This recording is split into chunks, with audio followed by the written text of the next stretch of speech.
Kanchipuram వకుడా silks నాణ్యత మా ప్రాధాన్యత. మదీనాగూడ, మియాపూర్, హైదరాబాద్ లో త్వరలో శుభారంభం.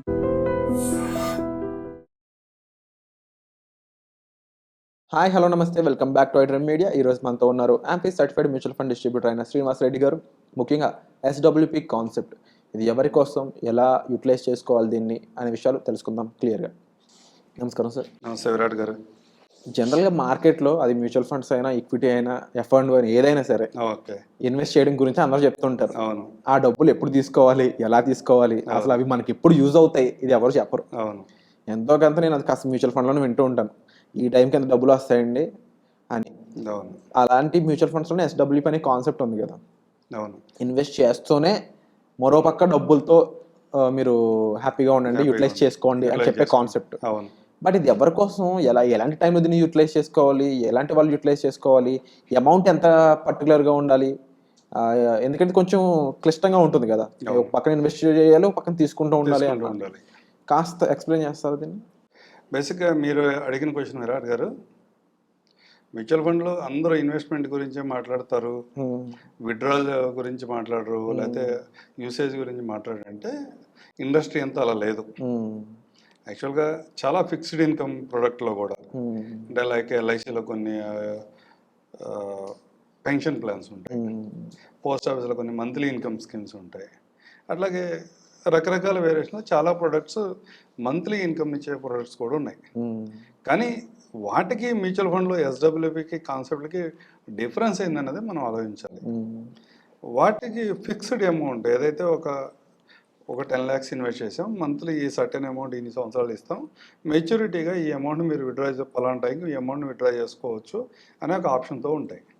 లేదా కొన్ని పెన్షన్ ప్లాన్స్ ఎలా ఉంటాయి అంటే, సర్టెన్ అమౌంట్ మీరు ఇన్వెస్ట్ చేసిన తర్వాత లాంగ్ టర్మ్ కోసం మనం మంత్లీ ఈ అమౌంట్ ఇచ్చుకుంటూ వెళ్తాం మీరు ఉన్నన్ని రోజులు, లేకపోతే మీ నామినీ ఎవరైతే ఉన్నారో ఆ ఉన్నంత వరకు కూడా ఇంత అమౌంట్ ఇస్తాం, తర్వాత మీ నెక్స్ట్ జనరేషన్కి ఈ పర్టికులర్ ఫిక్స్డ్ అమౌంట్ కొంత పాస్ ఆన్ చేస్తాం అనే రకంతో స్కీమ్స్ చాలా రన్ అవుతాయి మార్కెట్లో. అవన్నీ కూడా ఫిక్స్డ్గా మీకు ఇంత రిటర్న్ ఇస్తాను అన్న గ్యారెంటెడ్ స్కీమ్స్. వాటికి మ్యూచువల్ ఫండ్కి ఉన్న తేడా ఏంటంటే, ఆల్వేస్ మనం మాట్లాడుతూ ఉంటాం, ప్రతి మ్యూచువల్ ఫండ్లో కూడా రిస్క్ ఇన్వాల్వ్ అయి ఉంటుంది. మీరు ఎప్పుడు ఏమి ఇన్వెస్ట్ చేస్తున్నా కానీ మార్కెట్ కండిషన్ అన్ని పూర్తిగా అర్థం చేసుకున్న తర్వాత ఇన్వెస్ట్ చేయండి అని మనం చెప్తూ ఉంటాం. బేసిక్గా ఎస్డబ్ల్యూపీకి కాన్సెప్ట్ ఏంటి అంటే, alternative monthly income schemes. Post ఆఫీస్లో ఏదైనా సమ్ అమౌంట్ ఇన్వెస్ట్ చేసి మంత్లీ విత్డ్రా చేసుకుంటా ఉంటే చివరిలో ఆ అమౌంట్ ఇన్వెస్ట్ చేసిన అమౌంట్ ఇస్తూ ఉంటారు. ఇక్కడ కూడా అదే రకంగా వర్కౌట్ అవుతుంది ఇది కూడా. కానీ మెచ్యూరిటీ అనేది మనం ఏదైనా ప్రిన్సిపల్ అమౌంట్ విత్డ్రా చేసుకునేటప్పుడు మీ అమౌంట్ ఆ రోజున మార్కెట్ వాల్యూని ఇస్తారు. అక్కడ మీరు ఇన్వెస్ట్ చేసిన అమౌంట్ మీకు వెనక్కి ఇస్తున్నారు, ఇక్కడ ఆ రోజున మార్కెట్ వాల్యూని ఇస్తున్నారు. ఎవరికి ఉపయోగపడుతుంది? సహజంగా ఇలాంటి కండిషన్స్లో అంటే ఎస్డబ్ల్యూపీ స్కీమ్లో ఎవరు ఇన్వెస్ట్ చేస్తున్నా కానీ, ఏ అడ్వైజర్ అయినా కానీ కన్జర్వేటివ్ స్కీమ్స్లో ఇన్వెస్ట్ చేయమంటాం. అంటే ఈక్విటీలో కొంత పోర్షన్ ఇన్వెస్ట్ అవ్వాలి, డెట్ స్కీమ్లో కూడా కొంత పోర్షన్ ఇన్వెస్ట్ కావాలి, అట్లాగే గోల్డ్ రకరకాల మెటల్స్లో కూడా కొంత అమౌంట్ పార్క్ చేసి ఉంటుంది. అలాంటి స్కీమ్లో ఇన్వెస్ట్ చేసినప్పుడు జనరల్గా మేము ఎక్స్పెక్ట్ చేసే రిటర్న్ 12% మాత్రమే. అంటే మీ ₹1,00,000కు 1,00,000 రూపాయలు ఉదాహరణగా తీసుకున్నట్టే సంవత్సరానికి నేను 12,000 రూపాయలు ఇంక్రిమెంట్ ఉంటుంది అని అనుకుంటున్నాను.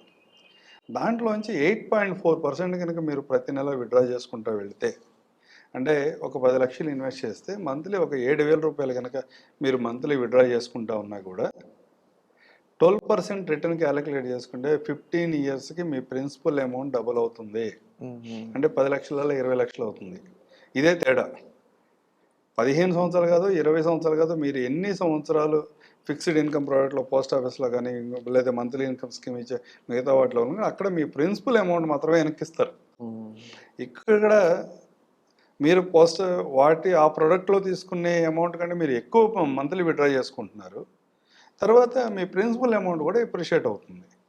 ఇదే కాన్సెప్ట్ని కనుక మీరు 8.4% మంత్లీ కాకుండా 6% పర్ మంత్ తీసుకుంటే మీ ఇన్వెస్ట్మెంట్ 10 yearsలో డబుల్ అవుతుంది. అంటే ఒక 10 లక్షలు ఇన్వెస్ట్ చేసిన వాళ్ళు ఎవరైనా నెలకు 5,000 రూపాయలు మాత్రమే మీరు విత్డ్రా చేసుకుంటూ వెళ్ళారు, తర్వాత 10 years తర్వాత చూసుకుంటే మీరు ఇన్వెస్ట్ చేసిన 10 లక్షలు 20 లక్షలు ఉంటాయి. దీంట్లో వాలటిలిటీ ఉండదా? ఇదంతా ఫిక్స్డ్గా గ్రాఫ్ ఇట్లాగే పెరుగుతుందా? అప్ అండ్ డౌన్స్ ఉండవు. అంటే మ్యూచువల్ ఫండ్స్ ఆల్వేస్ వాలటిలిటీ దీంట్లో ఇన్వాల్వ్ అయ్యే ఉంటుంది. ఏ మ్యూచువల్ ఫండ్ ప్రొడక్ట్లో మీరు ఇన్వెస్ట్ చేసినా, ఈవెన్ డెట్ ఫండ్స్లో ఇన్వెస్ట్ చేసినా ఎంతో కొంత వాలటిలిటీ అయితే ఉంటుంది. దీంట్లో కూడా వాలటిలిటీ ఉంటుంది. కానీ జనరల్గా ఈక్విటీ ఫండ్స్లో మనం ఏదైతే క్యాలిక్యులేట్ చేస్తామో స్మాల్ అండ్ మిడ్ సెక్టర్లోనో, లేకపోతే లార్జ్ క్యాప్స్లోనో, లేదా సొల్యూషన్ ఓరియంటెడ్ ప్రొడక్ట్స్ అని, లేకపోతే థెమటిక్ ప్లాన్స్ అని, ఈ రకరకాలుగా మ్యూచువల్ ఫండ్లో 39 కేటగిరీస్ ఉన్నాయి. మనం ఇన్వెస్ట్ చేస్తున్నప్పుడే కస్టమర్ యొక్క రిస్క్ టేకింగ్ కెపాసిటీని బట్టి, అతను ఎక్స్పెక్ట్ చేసే రిటర్న్ బట్టి, అతను ఎంత విడ్రాల్ ఎక్స్పెక్ట్ చేస్తున్నాడని బట్టి ప్రొడక్ట్ని ప్రాపర్గా సెలెక్ట్ చేసుకున్నట్టయితే వాలటైలిటీని చాలా వరకు రిడ్యూస్ చేయొచ్చు. అంటే ఈక్విటీ స్కీమ్లో దగ్గర ఒక 20% మైనస్ అయిన ఈ సిచ్యువేషన్లో కూడా ఇలాంటి ఫండ్స్లో చాలా ఫండ్స్లో జస్ట్ 5 to 6% మాత్రమే మైనస్ అయింది. అలాంటి స్కీమ్స్లో ఇన్వెస్ట్ చేసి లాంగ్ టర్మ్ ఉంచగలిగితే కనుక వీళ్ళకి, అంటే జనరల్గా ఏంటంటే వాళ్ళ చాలామందికి పెన్షన్ జాబ్స్ కాదు. 2002 తర్వాత ఎవరైతే రిక్రూట్ అయ్యారో వాళ్ళందరూ పెన్షన్ జాబ్స్ కాదు. చాలామంది ప్రైవేట్ సెక్టర్లో ఉన్న ఏ పర్సన్ కూడా రిటైర్మెంట్ కోసం ఏ ప్లాన్స్ ఉండవు. అలాంటి వాళ్ళు కనుక రిటైర్మెంట్ ప్లాన్ కోసం వాళ్ళ సమ్ అమౌంట్ వచ్చిన తర్వాత వాటిని అక్యుములేట్ చేసిన తర్వాత ఆ అమౌంట్ని ఇలాంటి కన్జర్వేటివ్ స్కీమ్స్లో ఇన్వెస్ట్ చేసుకుని మంత్లీ విత్డ్రా చేసుకున్నా కానీ కొంత మంచి అమౌంట్ని నెక్స్ట్ జనరేషన్కి పాస్ చేయొచ్చు.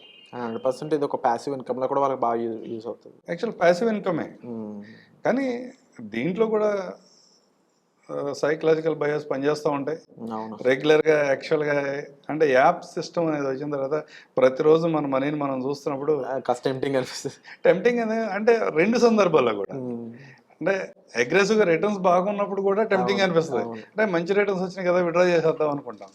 అట్లాగే ఇలాంటి కండిషన్ పర్టికులర్గా బయట ఎన్విరాన్మెంట్ అంతా కూడా ఏదో జరిగిపోతుంది అన్న సిచ్యువేషన్లో ఉన్నప్పుడు కూడా రే ఉన్నదన్నా సేవ్ చేద్దాం, బయట తీసుకొచ్చేద్దాం అన్న టెంప్టింగ్ కూడా ఉంటాయి. ఈ రెండింటిని ఆపుకుని కనుక మీరు వీటిలో ఇన్వెస్ట్ చేయగలిగితే లాంగ్ టర్మ్లో ఇది మంచి రిటర్న్ జనరేట్ చేసే ప్రొడక్ట్.